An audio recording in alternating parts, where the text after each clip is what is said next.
c'est un monstre. Nous avons tous des craintes, des peurs et appréhensions. Parfois, la vie ressemble à un cauchemar éveillé et on se sent perdu, démuni. On ne trouve aucune porte de sortie. Aujourd'hui, j'ai décidé de prendre mon courage à deux mains pour vous raconter la pire expérience que j'ai jamais vécue. Je pense qu'une présentation s'impose avant de démarrer. J'imagine que vous avez besoin de mettre un nom sur le narrateur de cette histoire, et je peux tout à fait le concevoir. Pour des raisons évidentes, je ne donnerai pas mon vrai nom, mais disons que vous pouvez m'appeler Nora. Pour en revenir à mon histoire, il y a quelques années, j'ai travaillé dans une grande surface, un magasin vraiment énorme de 12 000 m², et j'étais hôtesse de caisse. En tant que telle, je me devais d'être irréprochable avec les clients. Tous les jours, il fallait sourire de 8h30 le matin à 21h le soir, se montrer toujours agréable et respectueux avec les clients. Et ce, peu importe la situation. J'ai trouvé ça très simple au début, car je suis de nature souriante et amicale. Mais au fur et à mesure que les mois ont défilé, j'ai fini par remarquer que mon sourire disparaissait. Ma sympathie envers ces inconnus s'atténuait elle aussi, et j'avais beaucoup moins de patience avec les clients désagréables. Un jour, alors que je prenais mon service à 8h30, j'ai commencé ma journée à la caisse prioritaire. Seules les zones de caisse peuvent comprendre la difficulté, celle de devoir tenir plusieurs heures à ce genre de caisse. Mais bon, je vais pas m'étendre sur ça. Je suis pas là non plus pour vous énumérer toutes les tâches ingrates du métier.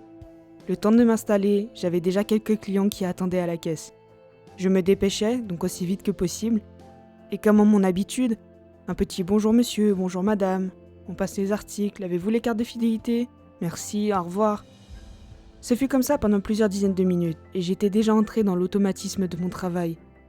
Le fait de travailler à la chaîne vous fait entrer dans une sorte de pilotage automatique, vous ne faites même plus les choses en faisant attention. Elles se font toutes seules. J'ai levé les yeux de mon écran de caisse, et là j'ai vu cet homme. Il était vêtu tout de noir, capuche sur la tête. Je ne pouvais pas du tout distinguer son visage. Il m'a lancé un « bonjour ». Je n'avais même pas eu le temps de lui répondre que soudainement, je me suis sentie très bizarre. C'était comme si j'avais des vertiges d'un seul coup. Il fallait absolument que je reste concentrée pour les clients, mais je n'ai pu contrôler cette sensation. Et doucement, la panique s'installait en moi. Physiquement, j'étais là, calme, mais intérieurement, c'était le chaos, plus rien n'allait. Je me suis retournée vers une collègue qui se trouvait devant moi et je lui ai dit « Aide-moi, je crois que je vais faire une crise d'angoisse ». Elle s'est alors retournée et m'a fait remarquer que j'étais extrêmement pâle et a donc appelé la caisse centrale. On m'a retiré de mon poste pour la journée, me confiant d'autres tâches pour que je me sente mieux. Je dois avouer que ce jour-là, je n'étais pas rassurée. J'avais vraiment peur que ça se reproduise. Mais finalement, la journée s'était écoulée normalement. Les jours ont passé et il ne s'était pas produit d'autres incidents de ce genre. J'avais donc retrouvé toute confiance en moi. Mais ça n'a pas duré longtemps. Un jour, alors que j'étais de surveillance aux caisses libre-service, j'ai revu cet homme mystérieux à capuche. Il était toujours vêtu de noir, et je ne pouvais toujours pas scanner son visage. Je pense sincèrement que l'apparence seule de cet homme m'a rappelé la crise que j'avais faite, car des vertiges se sont à nouveau attaqués à ma tête. C'est là que je me suis dit « Oh non, non, non, non, pas maintenant, pas maintenant, pas maintenant !» J'étais debout, je n'avais aucun endroit où me poser, aucun petit canapé ou fauteuil pour me reposer, et essayer de me détendre. Je suis donc partie dans un coin, j'ai fermé les yeux et j'ai soufflé profondément. Heureusement, j'avais un minimum de contrôle. Et cette fois, j'ai réussi à atténuer les vertiges en me convainquant que tout allait bien. Quand je me suis remise à mon poste, l'homme était déjà parti. Je trouvais bizarre le fait qu'à chaque fois qu'il soit là, j'ai des vertiges. Mais après, ça pouvait aussi être une coïncidence, je ne savais pas. Finalement, pour écourter un peu tout ça sans trop rentrer dans les détails, je me suis rendu compte qu'à chaque fois que cet homme passait devant moi, les vertiges survenaient l'instant d'après, me déstabilisant et m'obligeant plusieurs fois à quitter mon poste.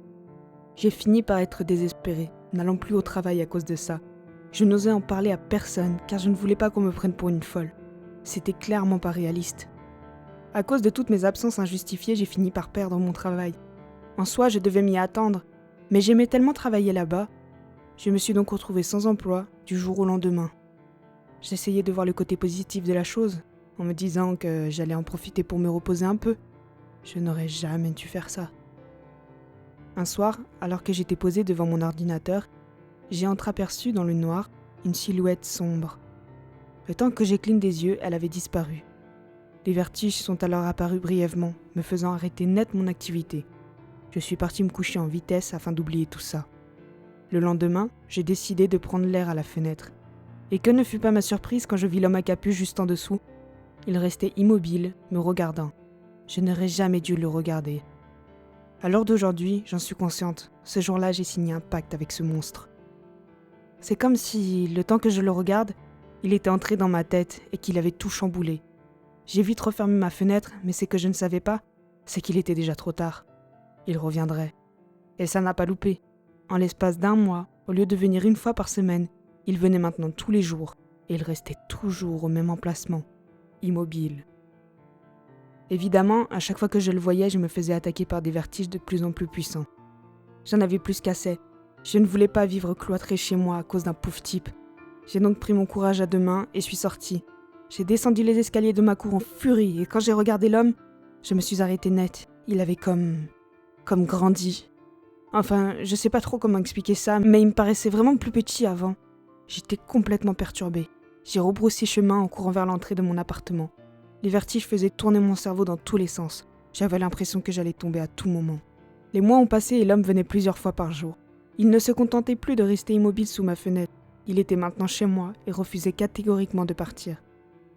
J'ai eu beau appeler les numéros d'urgence, on m'a dit que la seule personne à pouvoir faire quelque chose, c'était moi. Et tant que cet homme ne me causerait pas de mal, il ne pouvait rien faire.